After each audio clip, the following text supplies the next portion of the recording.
Reels वाली बहू। प्रज्ञा को रील्स बनाने का बड़ा ही क्रेज है और वो दिन भर रील्स बनाती रहती है। खाते पीते घूमते फिरते घर में कॉलेज में रील्स बनाने के कारण प्रज्ञा पूरे कॉलेज में हाईलाइटेड है।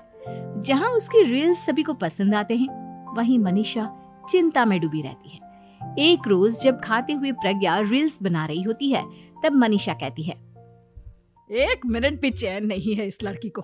ये नहीं कि खाना तो आराम से खा ले, लेकिन नहीं, अरे थोड़ी देर रील्स नहीं बनाओगी तो आसमान नहीं टूट पड़ेगा। अरे मम्मी, इसी को तो कहते हैं डिटर्मिनेशन। तुम नहीं समझोगी ये सब। भगवान, इस लड़की को सद्बुद्धि दे। जब देखो तब टेढ़ा बाका मुंह बनाती रहती है।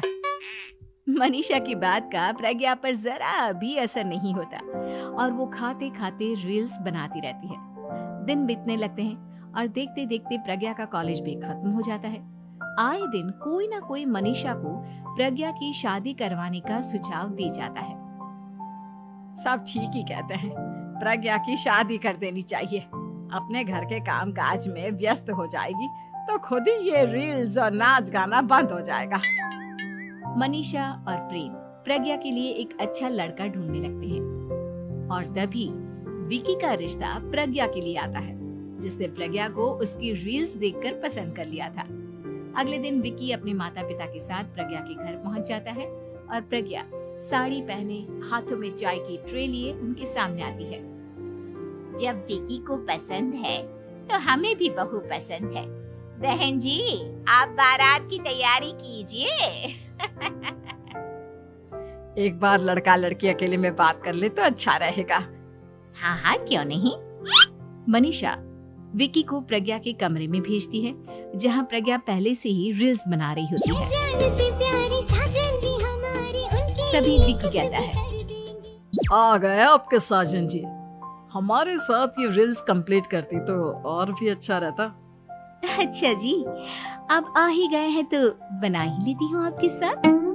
दोनों मिलकर रील्स बनाते हैं। जब वी मीट और तुरंत पोस्ट भी कर देते हैं। फिर विकी कहता है, जब आप साड़ी में चाय लेकर आई तब मुझे लगा कि कहीं मैं गलत घर में तो नहीं आ गया।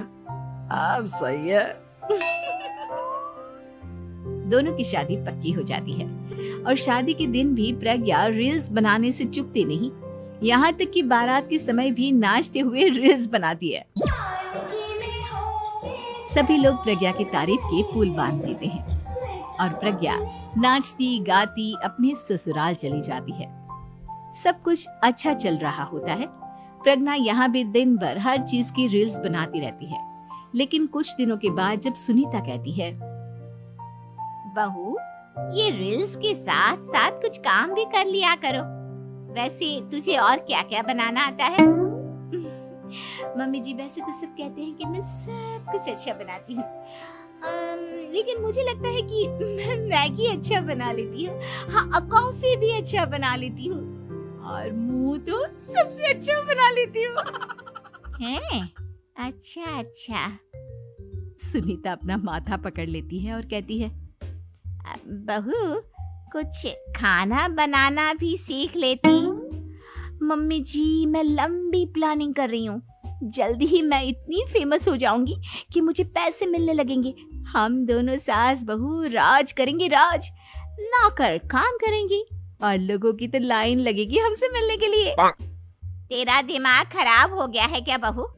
हंसी मजाक तक ठीक है, लेकिन इस तरह घर नहीं चलते। जितना जल्दी हो इस घर के तौर तरीकों को सीख लो। प्रज्ञा मुंह घुमाकर चली जाती है और तुरंत उसी वक्त एक रील बनाती है।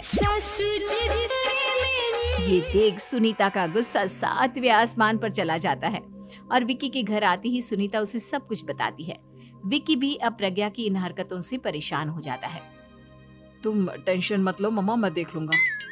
विकी कमरे में जाता है तो देखता है कि प्रज्ञा रील्स बना रही है। विकी बड़े ही प्यार से प्रज्ञा से कहता है, प्रज्ञा, इन सब के लिए मैं तुम्हें मना नहीं कर रहा हूँ, लेकिन फिर भी हर वक्त तो ये अच्छा नहीं लगता ना। समझने की कोशिश करो, मुझे भी तुम्हारा थोड़ा वक्त चाहिए। मैं जब ऑफिस से आता हूँ तो मुझे समय देने की जगह इसी में लगे रहते हो। तुम ज्यादा ही सोच रहे हो। तुम भी मेरे साथ रील्स